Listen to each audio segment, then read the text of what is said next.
Bismillahirrahmanirrahim. Elhamdülillahi Rabbil alemin. Hər birini salamlayıram. Gününüz xeyirli olsun inşallah. Mövzumuz İslam əqaidində ilahi ədalət idi. Keçən bəslərdə təkvini ədalət barəsində siz əzizlərlə müzakirə etdik. Və dedik ki, təkvini ədalətin mənası, yəni ilahi hikmət. Təkvini ədalətin qarşılığı zülm və haqsızlıq deyil, nizamsızlıq, xaosdur. Dedik ki, kainatda heç bir formada xaos yoxdur, nizamsızlıq yoxdur. Əgər insan həyatında bu nizamsızlıq hökm sürürsə, bu insanın öz ixtiyarından qaynaqlanan bir məsələdir. Ya fərd olaraq, ya ictimai olaraq, ya toplum olaraq. Hər bir halda Allah Teala burada heç bir formada insan həyatını nizamsız, xaoslu yaratmamışdır. Bugünkü bəhsimiz təşrii ədalətdir. Yəni, ədalət, hüququ, dini qanunvericilikdə Allah Teala adildir, yoxsa yox. Sadə bir misal deyim, təşrii ədalətin mənası budur, mənasında.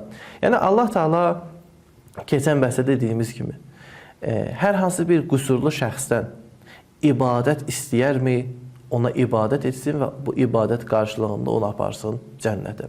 İslam təlimləri deyir, xeyr. Müəyyən xüsusiyyətə sahib olan insanlar Allahın bu təkliflərindən azaddır. Məsələn, hətta buluğa yetişməmiş uşaq, heç bir formada taqəti, əməlləri yerinə yetirməyə taqəti olmayan, üzvləri olmayan, bunlar hamısı ilahi qanunlar, yəni bu təkliflər qarşısında istisnadır. Allah Teala öz rəhmətinə, lütfüne qarşı əsasən bunlarla rəftar edəcəklər. Buna əsasən şəriət və ilahi hökmlər ilahi ədalət üzərində qurulub. Yəni, burada Allahın, ədalətin mənası bundan ibarətdir ki, Allah bəndələrinə verdiyi tapşırıq və hökmlər insanların qüvvə, imkan və istedadlarına uyğundur. Və heç bir ilahi qanunda bu pozulmamışdır. Ədalət əsasında tənzimlənmişdir bu qanunlar. Hər kəsə gücündən artıq məsuliyyət yüklənməmişdir. Məsələn, Ən'am surəsinin 152-ci ayəsində Allah Teala buyurur ki, وَلَا نُكَلِّفُ نَفْسًا إِلَّا وُسْأَهَا. Allah Teala heç bir nəfsi, Allah Teala buyurur ki, biz heç bir nəfsə gücü çatandan artıq yükləmərik. Yəni, bizim ilahi qanunların hamısı insanın səyi, gücündə olan qanunlardır. Yerinə yetirə biləcəyi, gücü çata biləcəyi hökmlərdir. Və eyni zamanda İmam Sadiq əleyhissalam bu ayənin təfsirində buyurur ki, hətta vəsəə buradakı deyilir, insan edə bilərdi bu təklifləri indikindən artıq yerinə getirsin. İmam özü misal vurur. Məsələn, Allah Teala Ramazan ayını 30 gün vacib edib. Yəni, 30 gün insan oruç tuta bilər. Sual, məsələn, insan edə bilərmi 35 gün oruç tutsun? Cavab, bəli. Niyə Allah Teala 30 gün? Demək, Allah Teala hətta məsələn Ramazan ayının orucularını da insanın gücündən də aşağı. Yəni, insan edə bilərdi 35 gün tutsun. Allah Teala yenə öz rəhmətinə əsasən bundan aşağı edib. Digər ibadətlər də bu formadadır. Yəni, insan edə bilərdi gündə, məsələn, 5 vaxtda yox, 7 vaxtda, 8 vaxtda namaz qılsın. Edə bilərdi, bəli. Amma Allah Teala bu tutumundan da, yəni zərfiyyətindən, gücündən də aşağı istifadə edib. Buna əsasən şəriət və ilahi hökmlərdə ilahi ədalət hökm sürür. Yəni, bütün bu hökmlərin arxasında insanın gücü, qüdrəti dayanır. Eyni zamanda Allah Teala ilahi hökmlərini vəhy vasitəsilə öz peyğəmbərlərə çatdırmış və peyğəmbərlər də insanlara bunu çatdırmışdır. Yəni, bəndə burada da heyrətdə qalmayıb ki, Allah məndən nə istəyir? Görəsən, burada təklifim nədən ibarətdir?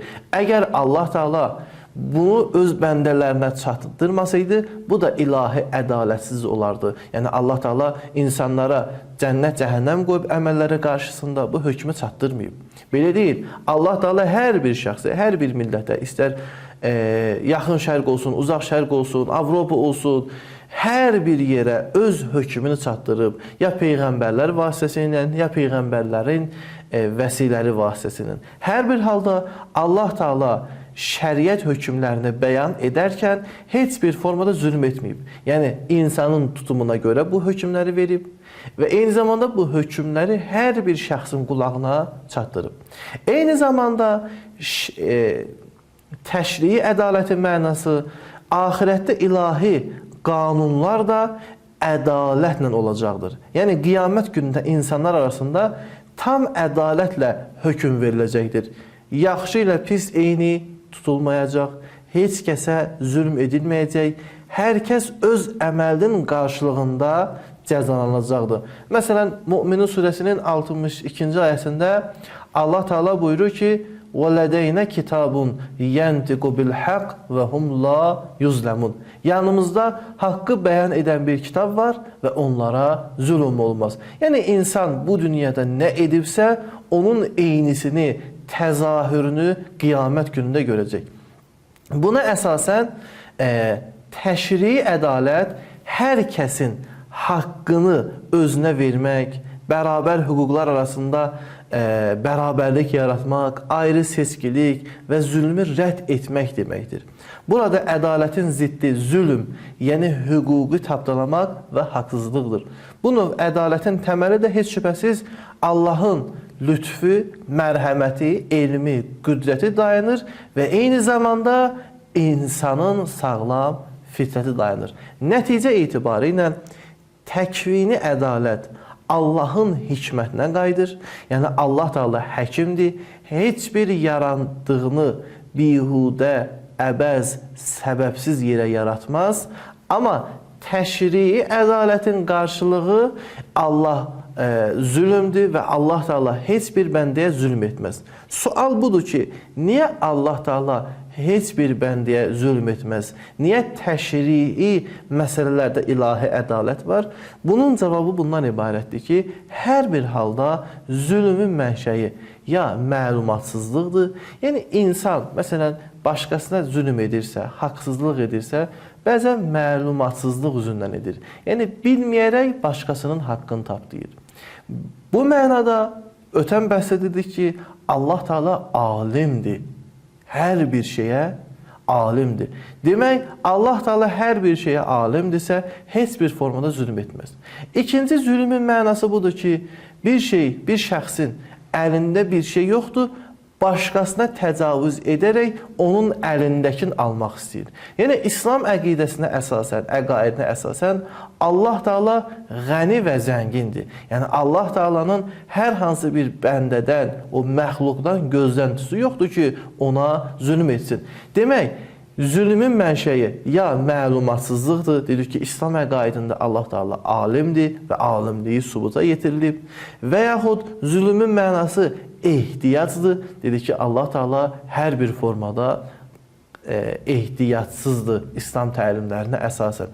Buna əsasən Allah Teala təşrii ədalətdə, yəni qanun qoymaqda zərrə qədər də insanlara zülm etməmişdir. Bəs yaxşı, bəzən görürük ki, insanlar ilahi şəriəti yerinə yetirməkdə çətinlik çəkirlər və deyirlər ki, bu mənim üçün çətindir, bunu yerinə yetirə bilmirəm. Bəs bunun səbəbi nədir? Baxın, biz bəzən Allahın buyurduqlarını yerinə yetirməliyik. Bəzən də insan Allahın buyurduqlarını qoyur, öz istədiklərini yerinə yetirmək istəyir. Yəni, şəxsi formada Allaha ibadət etmək istəyir. Təbii olaraq, şəxsi formada Allaha ibadət etmək çətin gələcək. Yəni, Allahdan güc almayan şəxs heç bir formada Allaha ibadət edə bilməz.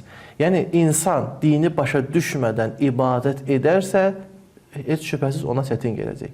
Bu birinci məna. İkinci məna, bəzən insan öz nəfsi istəklərinin arxasınca gedir. Bilir namaz qılmaq var, bilir namaz qılmaq asandır.